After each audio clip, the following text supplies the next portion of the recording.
lied to, or destroyed. Last year, Hubbard wrote, Now get this as a technical fact, not a hopeful idea.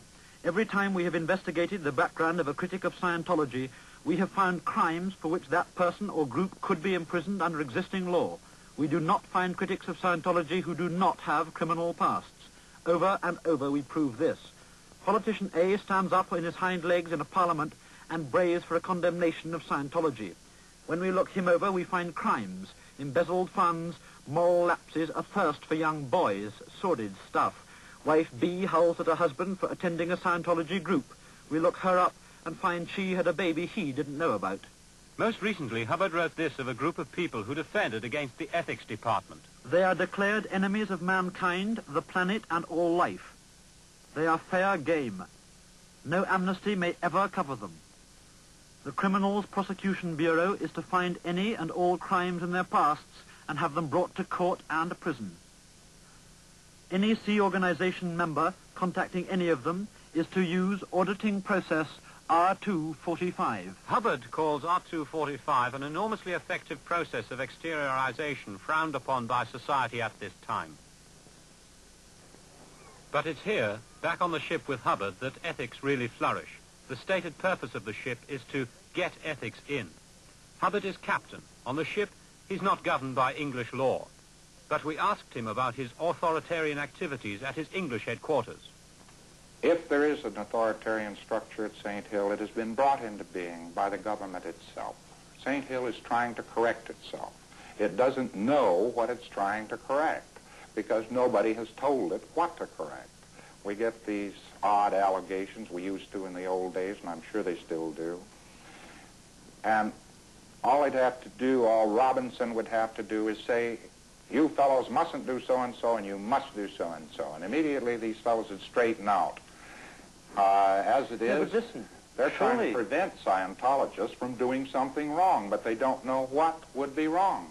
But Britain, we hope, is not an authoritarian place. It does not say to people, you will now stop doing this, you will now start doing that. And that is what your organization does. And some people find that helpful. They're told by you. And I'm sure you can do it very well. Not by me. Not by me. This ship's company right now. They think they're told by you at St. Hill. And they feel that you are a strength for them in that way. Anybody who has inspired a movement would be a strength for them. But let me clarify this very definitely.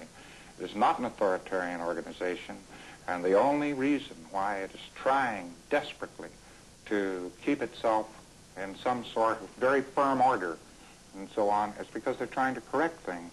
But surely it's authoritarian in its treatment of suppressive people, that kind of thing. I mean, you don't allow criticism. Oh, no, a suppressive person isn't critical. A suppressive person is a person who denies the right of others. But surely you are doing precisely that thing to them by denying them the right to do what they want to do. Perhaps, but if somebody's going to kill a baby, I think you would deny him the right too. This is beside the point. The only reason why any discipline has had to enter the scene, and the government should be very glad of that discipline, is to keep the lunatic fringe and from other people from exploiting this subject and victimizing people with it. If the government were to knock out the control point of Scientology, they would reap the whirlwind. Why do they just fight it and say there's something bad? But they never specify what's bad. They haven't specified. For instance, right now they say we're breaking up marriages. What, that's a lie. As a matter of fact, they're saying that at the moment when you've got this book, which was just about to go on the press, is How to Save Your Marriage, because it contains thousands of successful marriages. How many times have you been married?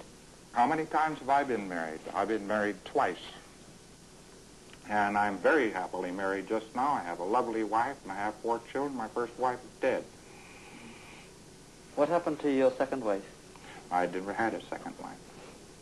What Hubbard said happens to be untrue. It's an unimportant detail, but he's had 3 wives. He did have a second wife, Sarah Northrop Hubbard, from whom he was divorced on the 12th of June 1951. He has at least 3 other children. What is important is that his followers were there as he lied. But no matter what the evidence, they don't believe it. Nick Robinson was on that ship until June this year as Director of Public Activities. How do Scientologists react when it's proved to them that Hubbard claims things in his past that just aren't true? Well, it depends how high up they are. Obviously, you can shake a pretty new Scientologist that way. But if they've been in Scientology a long time, they don't think in other terms, you know. Scientology is their universe, and so they would just refuse to believe it. What are you actually doing on this ship now? I am studying ancient civilizations, trying to find what happened to them, finding out why they went into a decline, why they died. This studying, I mean, what do you do? How do you do it? I have sent out several people to look over areas and so on. They come back, they tell me what they are. I go out to the important ones. Well, the way Hubbard did his research, so far as we could see, was to scout around the islands and the coastline of the Mediterranean and see what it suggested to him, you see. He was supposed to have total recall of past lives. This past life thing goes right through Scientology. So it's a pretty important thing to establish, you know. And one incident which he described at the party following his return was that he had docked at Sardinia. And 2,000 years ago, according to him, he had been the commander of a fleet of war galleys in the Mediterranean. And he had had an affair with the priestess of the temple on Sardinia. And he used to make assignations with her by a secret tunnel into the temple. It was all beautiful Rider Haggard stuff. And, well, at the island, he made a little plasticine model of the secret entrance and sent his troops around to scout around for it. And there it was, lo and behold, it was a stone which resembled the model. And they thought, well, this is the entrance.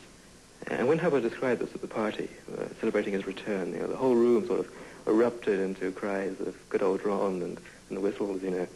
And I think I was the only one there, kind of skirting at the banquet, you know, who thought, well, this is marvelous showmanship, but it doesn't prove a damn thing about past life. Do you believe that you have lived before? Now, to answer that question is be very unfair. Scientologists believe they've lived before, though, don't they? Oh, yes. As a matter of fact, it's quite interesting that exercises can be conducted which demonstrate conclusively that there are memories which exist prior to this life. This is a drill. Fire on the food deck. These are some of the faithful at fire drill, one of the few things we were able to film before they got angry. One crew member wrote a letter published in the ship's magazine. My body was seen in the ship at a certain place, whereas at the very time it was being seen, I was discussing the very spot with another 3 Sea Organization members way away from where I was seen. After this, I received 3 letters from South Africa, the writers of which were glad having seen me and congratulated me on looking so well. My last time in South Africa was 1957. Recently, I went there 4 times, bodiless, to see my friend Chris Weideman. My body has not left Spain since it got here. Not everybody on board was so fortunate. Nick Robinson.